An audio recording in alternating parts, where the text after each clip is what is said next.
The NFL Gambling Podcast on the Sports Gambling Podcast Network is presented by WynnBET. WynnBET is now live in Arizona, Colorado, Indiana, Louisiana, Michigan, New Jersey, New York, Tennessee, and Virginia. From boosted same-game parlays to live in-game odds on every major sport, WynnBET has what you need to win. Sign up today and bet $100, win $100 at sportsgamblingpodcast.com/WynnBET. That's the sportsgamblingpodcast.com/WYNNBET. And welcome, everyone, to the NFL Gambling Podcast, part of the Sports Gambling Podcast Network. It is Wednesday evening, November the 2nd, and we are on podcast number 2 of the day. I am your host, Ryan McIntyre, and joined by my partner and co-host, J Mark Football. J Mark, let's talk a little NFL trade deadline recap. Gosh, these trades were crazy, weren't they? It was insane. Yeah, and we touched on it before the meeting and in our episode previewing the week number 9 games in the morning. So if you haven't already, go check out that episode from earlier this afternoon. The NFL the trade deadline used to not be a big thing. It might be one or two moves. I remember the one year, I think it was like 2010 when Randy Moss got traded. But like now it's turned into kind of what the NBA and the MLB are in the trade deadline. So I don't know what to think of that going forward. But for the time being, I mean, what were there, about 15 trades these last couple of weeks for the NFL? Yeah, 10 just on the last day alone, and then we had some the week before that. So a lot of pieces moving. A lot of GMs doing their best to, I guess, play some chess, but there was just people flying all over and names you didn't expect to move. Some of them were kind of expected, but there were some surprises there as well. Let me ask you this. Do you think a lot of it has to do with more trades happening, not just with the times have changed in the NFL, but with the addition of the 7th seed being more teams are in the hunt, I guess? For example, like our two teams, Washington and Chicago. If it was the old traditional format of 6 teams, we probably wouldn't be in the hunt of talking playoffs when you're 3-5. You're thinking, maybe we can win out. But like now, if you just hover around 500, you're going to be in the hunt all the way to the very, very end. Yeah, that's an excellent point. And I think these teams are getting not only that, so it's pushing them more, but they're getting more insight of looking forward of who's going to be available in 2023 on free agency. You know, are we really crazy about this college draft class? And I think all of that is pushing more and more trades, more teams trying to be in the hunt, and maybe not valuing the rookies as much compared to a guy that's in his 3rd, 4th year that they know can play. They've seen him prove himself already. No, I think that's a great point. Patience is growing thinner and thinner, especially we see it with these rookie quarterbacks. I mean, you're going through a process right now with Justin Fields in year number 2, and then going to get a guy like Chase Claypool, which we'll dive into that move later in the show. But I mean, these organizations want to know right away because there's always another quarterback that they can draft the following year. Well, and it's almost a media-driven business, isn't it? I mean, the media drives what your fans think, and if your fans think you're shit, then they're not going to want to show up to games. I mean, everybody thought the Trubisky thing, like how much hate did that get that the Bears trade up, they take Trubisky, and then for years you hear, oh, these guys could have had Patrick Mahomes, right? And so I think these GMs are under so much pressure to perform well and quick. Otherwise, the public is out to hang them, for lack of better words. And I think that's a big part of it. Granted, I'm not saying the Bears should have traded up and taken Trubisky and not Mahomes, but that's neither here nor there. Hindsight's 2020, as they say. So that's right.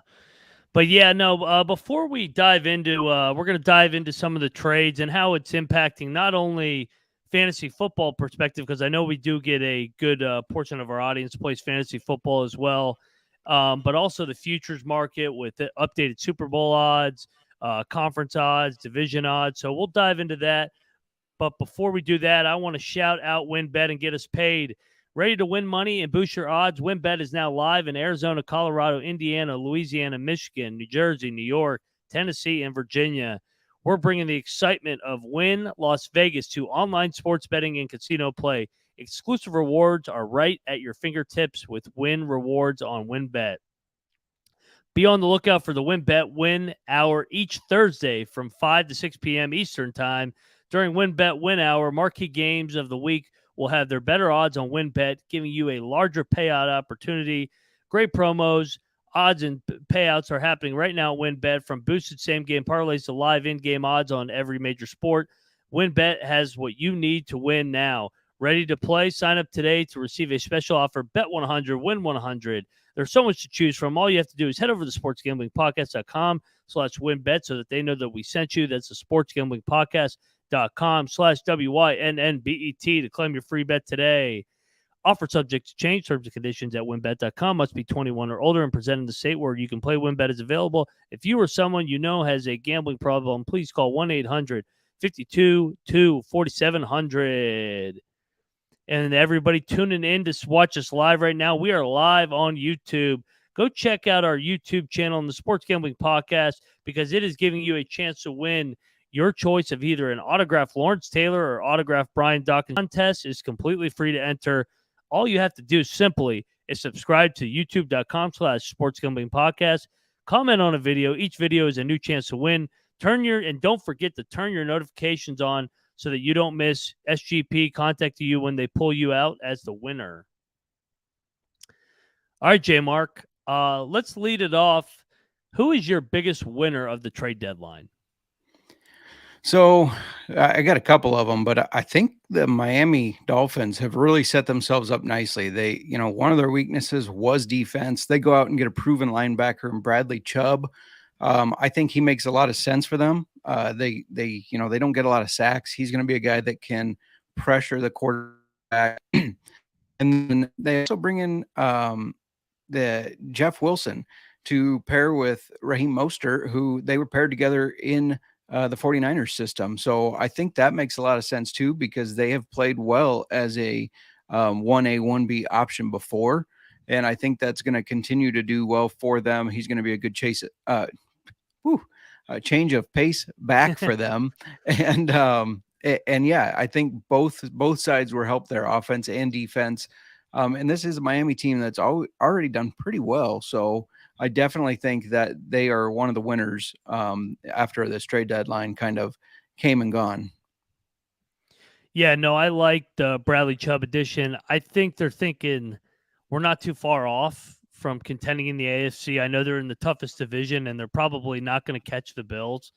But they're thinking down the road to the playoffs, where you got to go against a Patrick Mahomes or Josh Allen or even Lamar Jackson. And if you somehow get a lead, I mean, you got to be able to rush the passer and put some pressure on these guys to have yourself a chance. And then going to get Jeff Wilson, just familiarity with the Shanahan scheme that Mike McDaniel has brought over. So that's obviously a good fit. For my big winner, I'm going to go the Baltimore Ravens. They only made one move, but I think the move that they made was pretty significant to shore up their defense. They have had some issues holding on to leads so far this year. It seems like they fled by double digits multiple times. Adding Roquan Smith, a linebacker who's all over the field. You've watched it for years in Chicago. He's second in the league in tackles.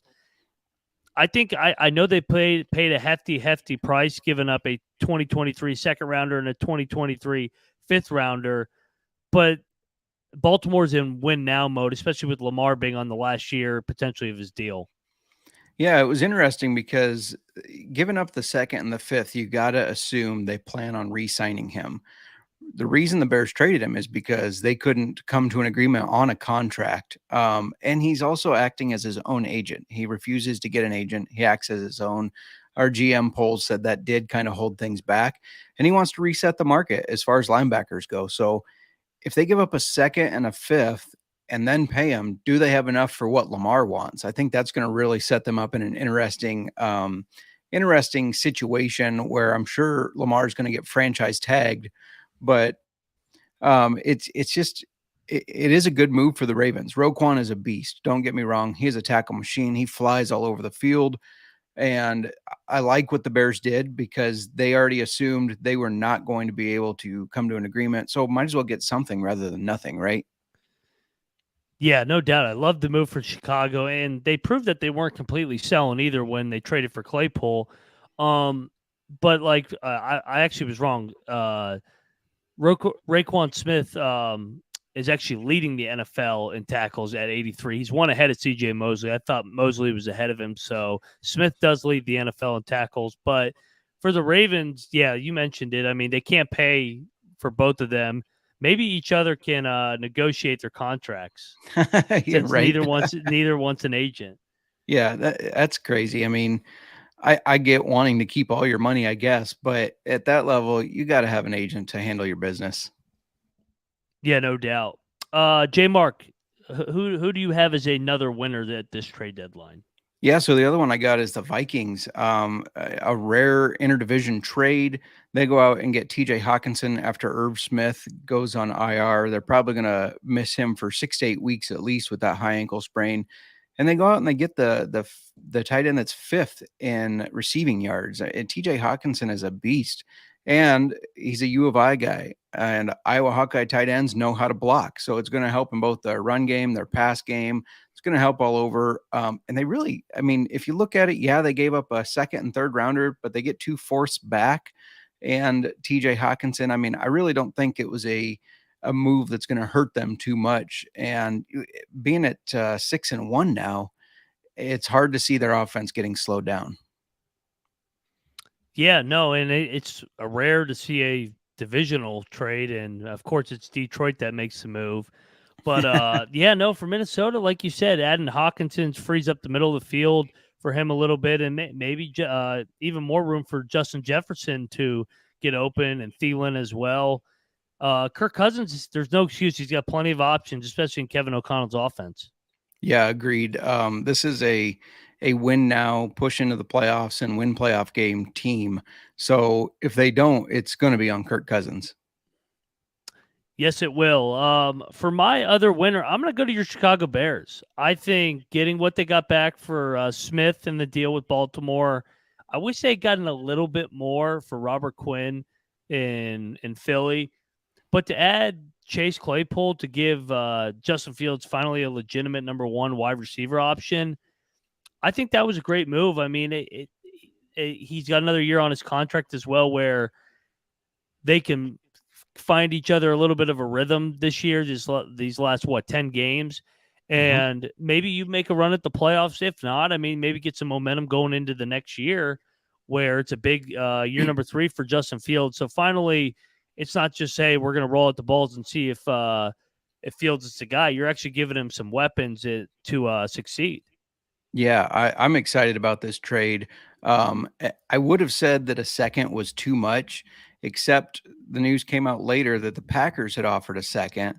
Poles came in and said, "Hey, I'll give you a second." And the Steelers thought that the Bears second would be a better pick than the Packers second, so they ended up accepting that. And that's just, to me, that is just the ultimate move by Poles to just swipe in, make sure the Packers don't get their receiver, and to get this guy. And he's a 6'4", big-bodied receiver that can play on the outside or in the slot. Steelers are playing him in the slot this year. So it'll be interesting to see how we use him. Mooney's a smaller guy. He might be better in the slot now. And we can have N'Keal Harry and Chase Claypool on the outside. I'm excited to see what this offense does now. Yeah, me too. And I'm also excited to see that Armstrong guy that I've heard of recently. So I'm trying to find out what team he's on or how what number he is.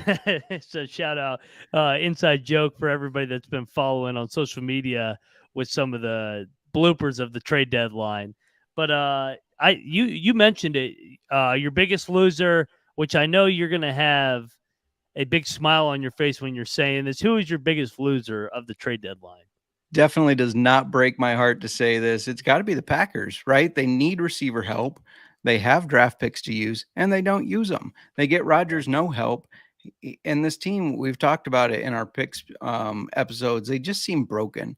And I think not getting Rodgers a receiver makes them even worse. I think he's going to be angry about that. You know, this is a guy that gets angry when they don't draft him a receiver, when they don't sign a receiver in the free agency. They didn't even go out and get AJ Green, who is the guy that he said he had been wanting to play with. Why you would spend a draft capital on AJ Green is beyond me, but that's what Rodgers wanted to make him happy. And this organization is kind of showing, in my opinion, they don't care what Rodgers thinks. Yeah, no doubt. I don't know if maybe it's a thing that they don't have a true owner or something like that, but it's almost like they just like have looked the other way on Rodgers and say this is the end. And if he can make it happen, great. If not, oh well, he'll retire. So it was puzzling that they didn't make. I mean, they were talking about in August that they needed to make a move for a wide receiver. For them not to be able to get any kind of deal done in at the end of October is baffling to me, to be honest. Agreed. Yeah, 100% agreed. He doesn't trust the rookie wide receivers. We've seen that. No. They have Alan Lazard, who now has a shoulder injury. Randall Cobb's been banged up here and there and really hasn't made much of an impact anyway. So, yeah, it is baffling that they did not go out and get him any help at all. Yeah, no doubt. And for my biggest loser of the trade deadline, I'm going to go to their opponent on Sunday. And you already touched on the trade with the Minnesota Vikings. I'm going to go with their trade partner. I'm going to go with the Detroit Lions. So it's not so much that they sold Hawkinson, it's that they sold Hawkinson and only got a second and a third rounder, which would have been fine. But then they also gave up a fourth and then a conditional fourth. So like Hawkinson to me is a guy that you build around, a young good tight end. You trade him to a in division rival, and then you don't get anything back for it, in my opinion, or just not enough back. So I'm selling the Detroit Lions at the deadline as one of the biggest losers. That was a head scratcher, that trade to me. It's like an ultimate Detroit Lion move, isn't it? I mean, just to Yeah. do something like that, just like they can never win games, hold leads, they also trade to their rivals and don't get much back with for it. I mean, so yeah, it didn't make a lot of sense to me. Very good move by the Vikings, but the Lions, what are you doing? Yeah, no doubt. And it's just, I mean, these organizations that are used to losing just continue to lose and make dumbass decisions, to keep it simple. For sure. Keeping it on with some other trades, notable trade deadline moves, and I'll ask your opinion on how this might impact the fantasy market going forward. At the trade deadline, Horn Naheem Hines goes from Indianapolis over to Buffalo for Zach Moss. This other trade, Calvin Ridley, familiar name, especially at the SGPN family, is sitting out the rest of this year, but he's going to be not playing in Atlanta next year. He's going to be playing in Jacksonville, and he was traded for a 2023 fifth and a 2024 conditional round. You mentioned the Jeff Wilson trade already from San Fran. And then, of course, one more. Kadarius Toney goes over from New York over to Kansas City to add to that wide receiver group. James Robinson goes from Jacksonville over to the New York Jets with the Breece Hall news before the deadline. And then, obviously, this one was the headline 10 days ago, and we've already seen this guy play in his new uniform twice. But Christian McCaffrey going from Carolina over to San Francisco, and we've seen 2 game sample size now. In game number 2, he throws a passing touchdown. He runs a one in, and then he catches one as well. So in game number 2, he's already rolling in that Shanahan offense. J. Mark, fantasy-wise, any of these stand out other than McCaffrey? The Naheem Hines one is really interesting because he's a very good pass catching back, and we know that Bill's offense can put up a lot of points. So I Yeah. think Devin Singletary has done fine. He does a good job. And they have James Cook, which kind of makes this a surprise move to me. But maybe they are not sold on him as much as they thought. I think Hines steps in and is a pass catching back that can add up points, especially in a PPR league from a fantasy point. And just anything making these Bills stronger is crazy because they already have a very strong offense. The other one that's interesting is the Calvin Ridley trade. Did not Yeah. expect to see him moved. How do we get that guy on the show? Because he just fits perfectly with us, does he not? I mean, Hey, man, we he's sweating out some parlays right now. that's right. I think this shows that they are committed to Trevor Lawrence, and they are showing that they know the weapons they've put around him so far aren't getting it done. So I think that's a really good move for him. And then James Robinson, before Breece Hall got injured, he was the 10th ranked running back. So I think James Robinson slots into that nicely.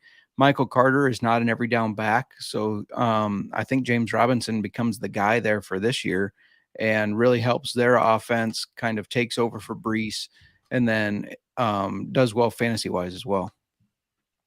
And then Yeah, the last one, a homer pick, the Claypool thing, it helps Fields. I mean, he's already taken steps the past 2 weeks, and now he gets another big-bodied, proven receiver.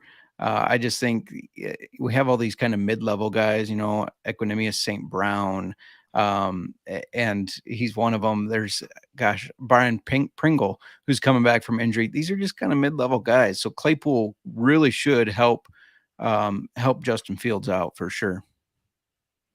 yeah, no doubt. I'm looking forward to seeing Fields and Claypool get together. You touch on the Hines thing. I mean, just when Buffalo, it seems like they got enough. They add another dynamic back to an already an explosive offense. So it'll be interesting to see that one. And then I do like the Calvin Ridley trade for Jacksonville because he is a talented receiver, and it's not like he's coming off an injury. He's coming off a Right. parlay suspension, so he'll have fresh legs next year. And I forgot one offensive guy that changed teams. He got in a fight with his head coach the last game. Robbie Anderson is now an Arizona Cardinal. This also happened about just over 2 weeks ago. So an interesting and eventful trade deadline, J Mark. No doubt. I think the Robbie Anderson one would make a bigger impact had Call of Duty not just recently came out. We know that kind of Yeah. impacts Kyler Murray, but he's been a boomer bust guy. Kadarius Toney, it'll be interesting to see if he can kind of get a piece of that offense because obviously Mahomes is Mahomes. He can sling the ball, and Toney is a fast guy that can get some separation. So I wonder if he can almost fit into a Hill-esque type role. Now, I don't think he's going to be as good as Tyreek Hill was in that offense, but I think he has a lot of promise to make an impact for that team.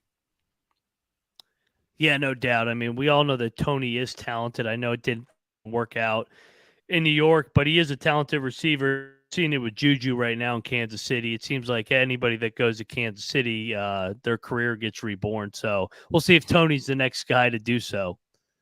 Yeah, for sure. Well, J Mark, let's pivot over to the futures market. It did not move as much as I thought it would. I think we both thought there would be more movement within the futures market. Agreed.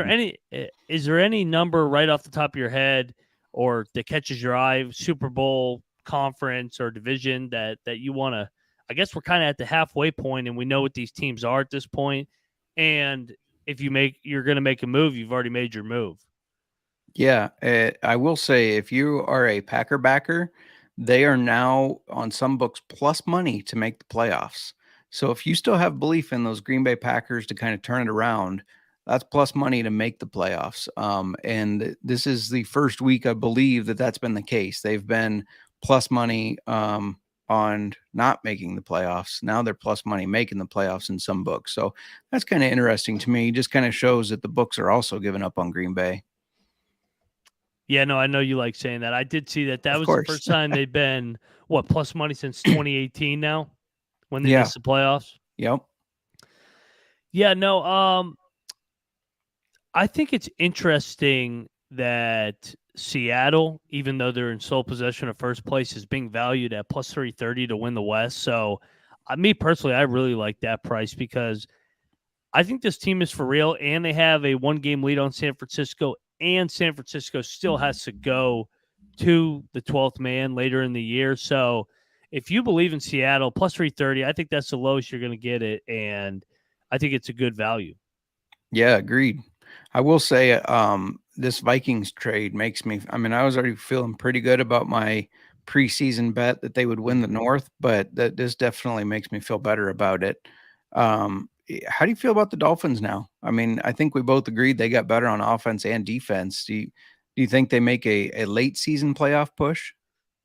Yeah, I could see them making the playoffs. I kind of view them as like a 6 seed wild card, and I still, they're going to have to go on the road, and they're going to have to go on the road to Buffalo or Kansas City, and I just can't see them getting over the top in that situation. So I can't get. They are 18-1. I'm looking at to win the AFC. So I mean, that is a pretty good long shot. But me personally, if I'm going to take a stab at a long shot, I'd rather just go with either Cincinnati or LA, just because I trust Burrow or Herbert more than I do Tua in the end. Yeah, I agree with that. An interesting one with that Vikings move, their win total is 11.5 right now. They've already won 6. Do we think they win 6 more? I know both of us have kind of thought they were a little fraudulent. They're going to lose this weekend. I would take the under because their schedule is really hard Mhm. after this weekend. If they somehow do lose this weekend, they got Buffalo, they got Dallas, they got New England, and then they got to go to Green Bay still. I know Green Bay's a little down, but that's always a tricky spot. They For got to go sure. to Chicago still. It seems like they've played all their home games in the division, right? They got to Yeah. go all so they got to return all those trips. So yeah, I would probably lean the under. I think they will even out. They probably will win the division in the end. I mean, they've got quite the cushion right now, but I would assume that they come back a little bit. Yeah. And then my Bears win total 5.5. They only need 3 more. I'm hitting that. It's a little juiced at -130, but I'm taking that. Yeah, no, I like the Bears, and I like my team's over under win total as well. I saw it at 7.5 in one of the books, and I'm like, I think they're going to win 4 more, and the schedule's favorable. So, um, but yeah, no, it'll be interesting monitoring the. That's the beautiful thing about the 7th seed is everybody's in contention now. Yeah. So other than Detroit Right. Detroit and Houston, so I know we gave out Buffalo in our AFC East preview as a Super Bowl pick. I'm seeing them still at plus 240 at one of the books. Over at Win, they are plus 240 as well. So, I mean, is that too short for you, or I mean, do I you still see a like it. team that? Yeah, do you see a team? Is there a long shot you want to back in the Super Bowl market? Um, Man, the Super Bowl market, I don't know. For as far as AFC winner, Chiefs at plus 300 or Ravens at plus 1,000, so 10 to 1. I mean, I Yeah, kind of like that, especially putting Roquan on the defense. I mean, he is a difference maker. As much as I want to kind of play off the fact because we got rid of him, he's a difference maker on defense. And no I doubt. think if you think about the Ravens defense and the excellent linebackers they've had, I mean, he's going to fit right in with those guys as far as the history of it, as well as I think he did with the Bears. And so at 10 to 1 to win the AFC, if they could squeak past Buffalo or KC, which is I'm assuming who they're going to have to play and beat. I mean, that's good money there. Yeah, no, I agree. For the NFC, I'll go the NFC. I know these two teams have been down, but I mean, for Green Bay to be 25 to 1, I think I gotta see, like, and Tampa to be 10 to 1. I don't mind grabbing both of those and hoping one of them pans out because of how Yeah. good their quarterbacks are. Maybe I don't know how they're going to do it, but I mean, at a price like that, all they got to do is sneak in, and then you never know. One of those quarterbacks can will their team to a couple wins, especially with how open the NFC is this year. I mean, Philadelphia is really good, but I think we all agree that they're not as intimidating as a Buffalo or Kansas City, and on the other side of things, Dallas 6 to 1 is interesting as well because them and Philly seem pretty evenly matched for the most part now that they have Dak Prescott back. I know the trendy one everybody wants to hop on now is San Francisco plus 550, but I just can't. I don't trust their health. Yeah, 100% agreed. I mean, that's been their problem for several years now is staying healthy.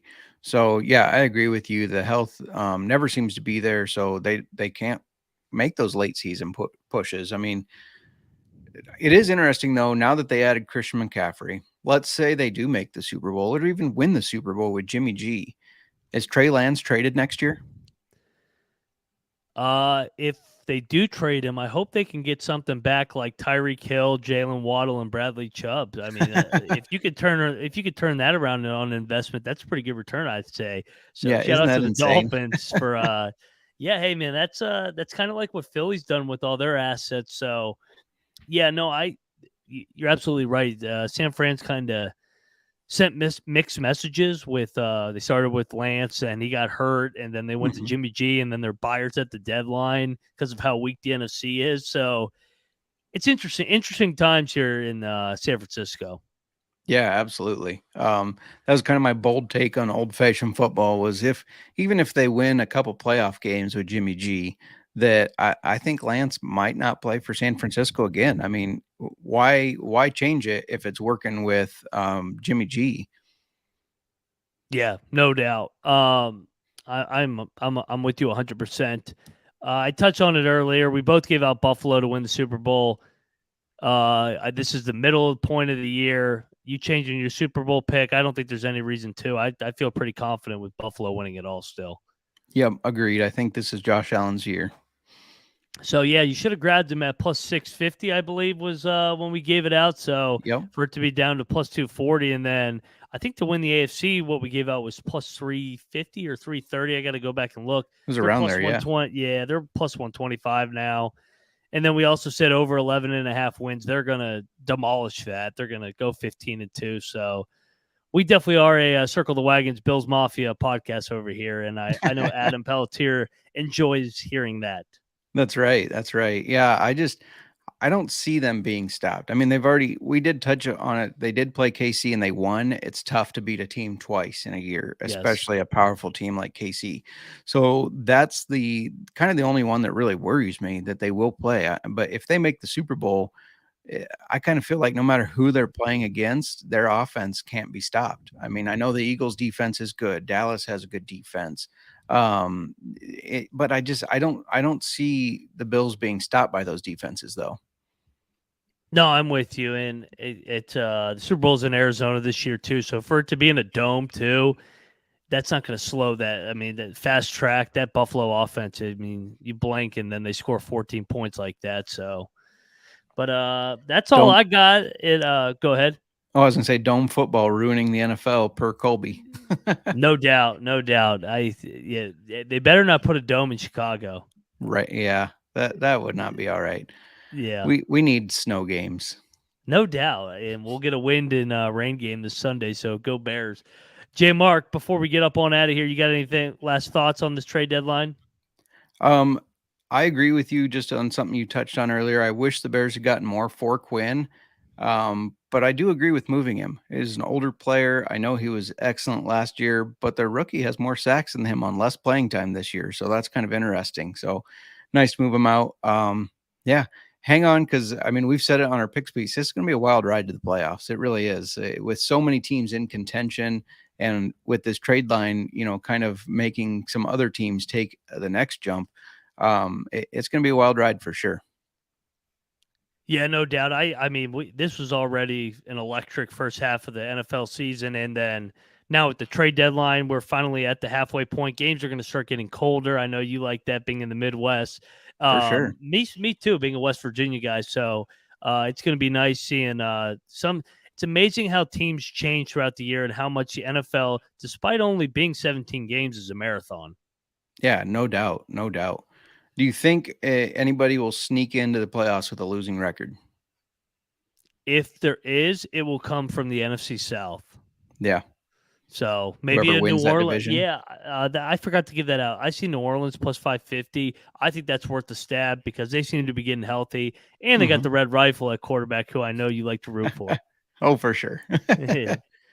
But yeah, no, it's definitely going to be entertaining, especially with a lot of teams that were not predicted to be contenders going into the year, aka the Atlanta Falcons, the Seattle Seahawks, the Chicago Bears. Yeah, Chicago Bears. Yeah, or the Washington Heinekes. I mean, a lot of teams that did not have a lot of hype coming into the year are right there to make a playoff spot. So we look forward to covering these last 8.5 weeks now, because we just knocked out our show today. So make sure you go check out our morning picks for Sunday's action.